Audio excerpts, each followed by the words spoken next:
Bom, pessoal, então eu vou começar resolvendo essa questão número 6 aqui para vocês, a primeira parte do sistema de freios com ABS. Então, por que o sistema de freios com ABS ele tem vantagem? Ele tem vantagem porque o sistema de freios com ABS ele não derrapa. Então, ele sempre mantém o coeficiente de atrito entre o pneu, entre a roda aqui do carro e o asfalto. Ele sempre mantém o coeficiente de atrito estático máximo, tá bom? Que nesse caso aqui o exercício deu igual a 1. Você pode me falar assim, professor, mas aqui o pneu está em movimento. O pneu, no processo de freamento ABS, ele está em movimento, mas ele não está derrapando. O coeficiente de atrito cinético, μc, que ele deu aqui nesse caso, que vale 0,75, só é válido quando uma superfície está derrapando na outra. Quando você não tem esse fenômeno de derrapagem de uma superfície na outra, que é o caso aqui do sistema de freio ABS, o que vale é o coeficiente de atrito estático. E por esse exemplo aqui você já pode observar, que o coeficiente de atrito estático é maior do que o coeficiente de atrito cinético.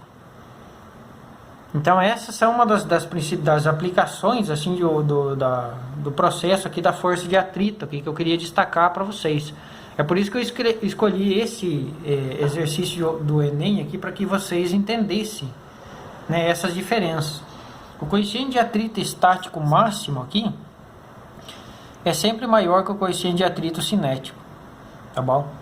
E a vantagem do freio ABS é exatamente essa, que ele mantém esse coeficiente de atrito estático aqui, ele mantém o processo de frenagem de uma maneira que o pneu não derrape. Então ele sempre vai ficar num atrito estático máximo. Mais uma vez, por que é atrito estático na frenagem ABS? Porque a superfície aqui do pneu do carro com o asfalto aqui, ela não está derrapando. Quando ela começa a derrapar, a gente entra num processo cinético. Se ela não está derrapando, o processo é estático. Você pode me falar assim, professor, mas o pneu aqui está se movimentando. Ele está se movimentando, mas não está derrapando, tá bom? Então eu já escolhi esse tipo de exercício aqui, porque nesse exercício a gente consegue relembrar várias coisas que a gente trabalhou, tanto da parte cinemática quanto da parte de dinâmica, tá? Então, a primeira coisa, por exemplo, ele deu uma velocidade inicial lá de 108 km por hora. 108 km por hora, se vocês fizerem a conversão para metros por segundo, vocês vão obter 30 metros por segundo, tá? Então, isso é a primeira coisa que vocês já deveriam saber para resolver esse tipo de exercício, tá? Então, o que acontece? O carro estava andando com uma velocidade inicial de 30 metros por segundo e o motorista começou um processo de frenagem aqui. Então, ele está produzindo uma aceleração negativa, tá bom? E o primeiro passo é a gente descobrir qual que é a aceleração que esse motorista está aplicando aqui nesse veículo. Então, o veículo sai de uma velocidade inicial de 30, vai para uma velocidade final inicial 30, vai para uma velocidade final nula. E a gente tem que descobrir qual que foi a distância que esse veículo aqui percorreu. Ok? Bom, primeira coisa, para a gente saber essa distância, a gente tem que identificar qual que foi a aceleração que foi aplicada pela pessoa quando ela começou o processo de frenagem, tá? Então, para isso, vamos começar aplicando as leis de Newton. A segunda lei de Newton não diz que força resultante é igual a massa vezes a aceleração? É ela que relaciona a aceleração com força. Como ele deu dados aqui de força de atrito, eu tenho que começar identificando as forças do sistema para daí encontrar a aceleração, tá bom? E agora, mais uma vez, como eu falei para vocês, isso aqui serve como um exercício de revisão. Quantas forças que estão atuando aqui nesse carro? Primeiro, tem a força peso. Devido à reação da superfície aqui, o carro não cai, não se desloca para baixo da superfície, porque a superfície aplica uma força que a gente chama de força normal. Tá bom? Nesse caso aqui, a força normal vai ser igual a força-peso, né? Porque o veículo não está se movimentando aqui na direção vertical.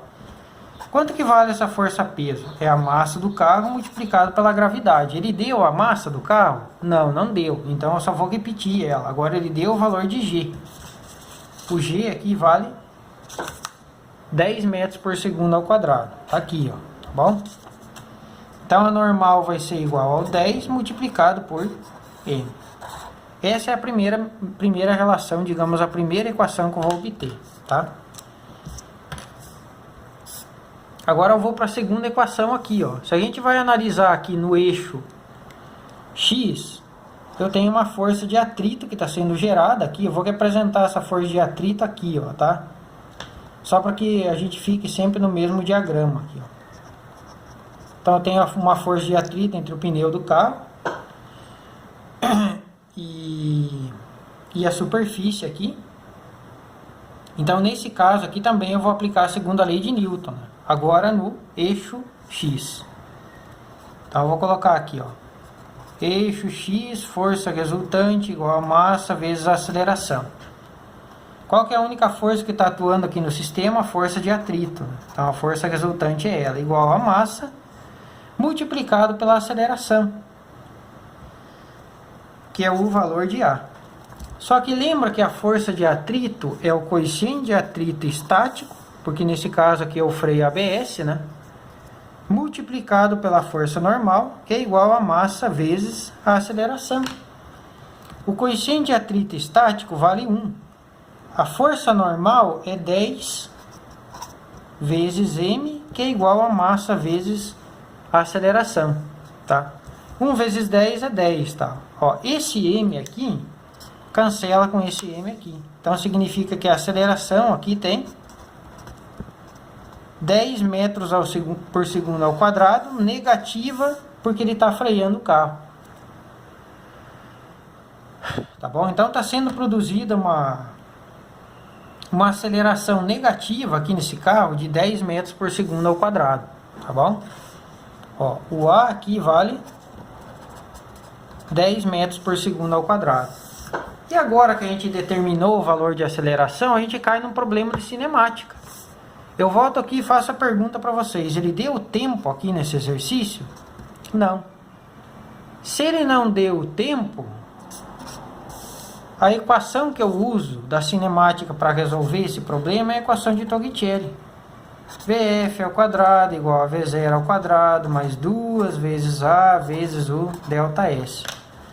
O que eu quero saber, a minha variável que eu quero determinar é o ΔS. Tá? A velocidade final ao quadrado, a gente sabe que ela é nula. Tá?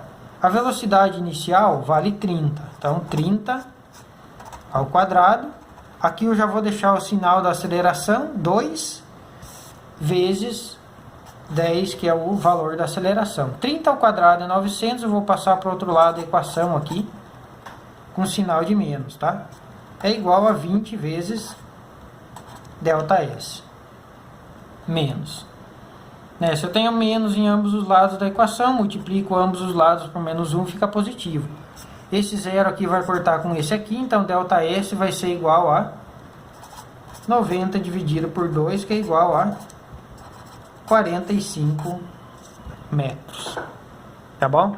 Então observe que com esse exercício eu trabalhei com cinemática,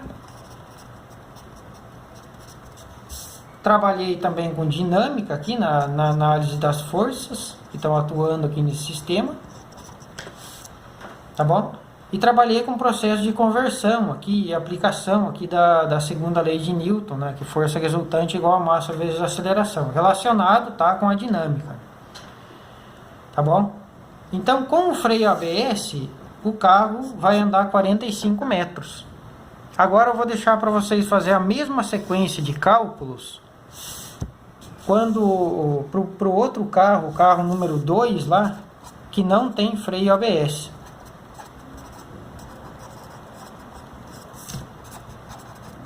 Tá, se ele não tem freio ABS, o que vai acontecer? O pneu vai derrapar com a superfície. Então, se o pneu está derrapando, eu entro no processo cinético, né?